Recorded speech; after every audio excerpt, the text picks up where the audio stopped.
Oi, tudo bem? Espero que sim. Você sabia que que nós estamos vivendo uma guerra? Não sabia? Ah, sabia? Não, mas eu não estou falando da guerra do Covid. Apesar de ser algo terrível, né? Praticamente uma guerra, com tantas baixas, com tantas mortes, algo terrível acontecendo em meio à humanidade. Também não estou falando da guerra política que está acontecendo aí. Coisa mais terrível também, não? E tão fora do contexto de tudo que está acontecendo. Isso entristece os nossos corações. Não estou falando de nenhuma dessas duas guerras. Mas, segundo a palavra de Deus, em Efésios, capítulo 6, versículo 11, diz assim, ó. Revestivos, ou seja, vestivos de toda a armadura de Deus, para poderes ficar firmes contra as ciladas do diabo. Revestivos ou vestivos de toda a armadura de Deus. Veja bem, o apóstolo Paulo, inspirado pelo Espírito Santo, trouxe essa palavra para cada um de nós, para nós nos vestirmos da armadura de Deus.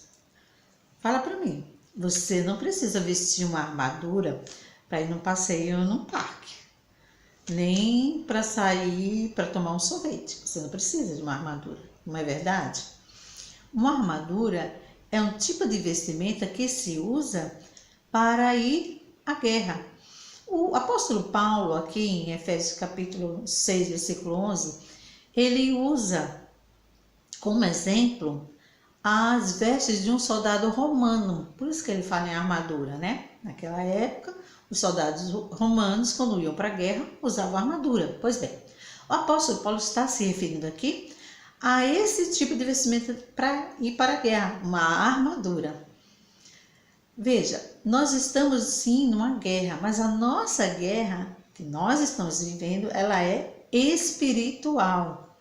E para você ir para essa guerra, ir para essa batalha espiritual, você precisa se revestir ou se vestir da armadura de Deus, que é algo também espiritual.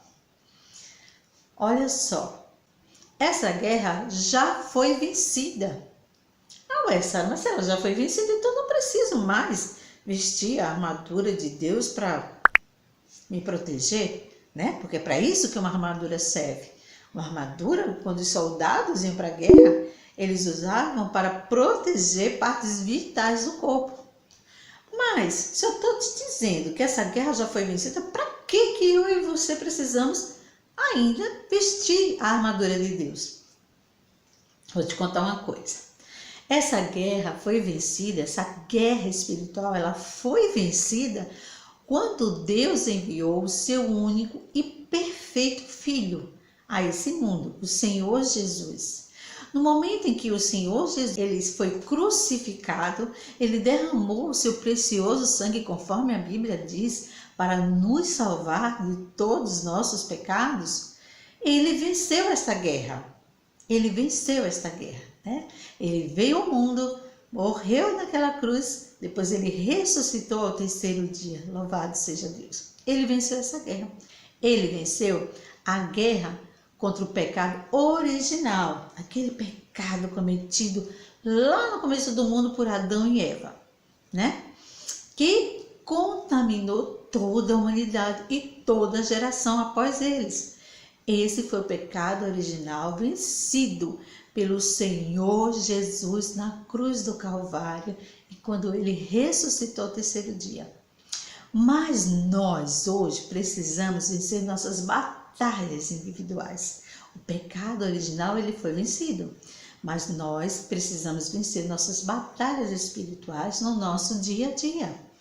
Porque o inimigo das nossas almas, ele não quer que nós creiamos no Senhor Jesus, no sacrifício do Senhor Jesus, para recebê-lo como nosso Salvador. E por isso ele fica nos tentando a cada dia, para que nós fiquemos mais e mais afastados de Deus. E é por isso então que o apóstolo Paulo diz que nós devemos nos vestirmos dessa armadura. É interessante porque se nós imaginarmos a figura do Senhor Jesus naquela cruz, a gente vai dizer assim, não parece alguém que venceu alguma coisa, né? Mas venceu sim, porque a batalha, a guerra que ele venceu, justamente foi guerra espiritual, não foi guerra visível aos nossos olhos, mas foi uma guerra espiritual. Por isso é que hoje eu e você precisamos nos vestir da armadura de Deus. Em toda guerra, há ali o comandante, né, o general, onde ele planeja as estratégias, né, de ataque ao inimigo. Então tem aquele general, aquele comandante que faz todo esse planejamento para então ele dizer para os seus soldados como deve agir, certo? E os seus soldados, eles dão atenção, eles colocam em prática tudo aquilo que o comandante ou que o general passa para eles. Deixa eu te perguntar uma coisa. Quem é que está no comando da sua vida? Quem deve estar é Deus. Na pessoa do Senhor Jesus, seu Filho, que veio a este mundo. É Ele que deve ser o comandante da nossa vida. E nós, como seus soldados, nós devemos ouvir a sua voz através da Bíblia, que é a sua palavra. É através da Bíblia que Deus, o nosso comandante, através do seu Filho Jesus, que foi o Verbo que se fez carne, né? Que foi a palavra que se fez carne, ele veio ao mundo primeiro para nos salvar, nos deu o seu Espírito Santo a todo aquele que crê nele como seu Salvador, e assim nós temos a orientação, a direção para como vencer as nossas batalhas espirituais diárias. Nessa armadura espiritual existem alguns elementos. Eu vou combinar com vocês que eu vou preparar vídeos falando sobre cada um desses elementos e a sua importância. Então, se você gostou desse nosso primeiro vídeo, curta, compartilhe, se inscreva em nosso canal e assim você vai receber as notificações dos próximos vídeos e entender melhor como usar, como se vestir dessa armadura de Deus. Combinado assim? Beijos para vocês, que Deus abençoe.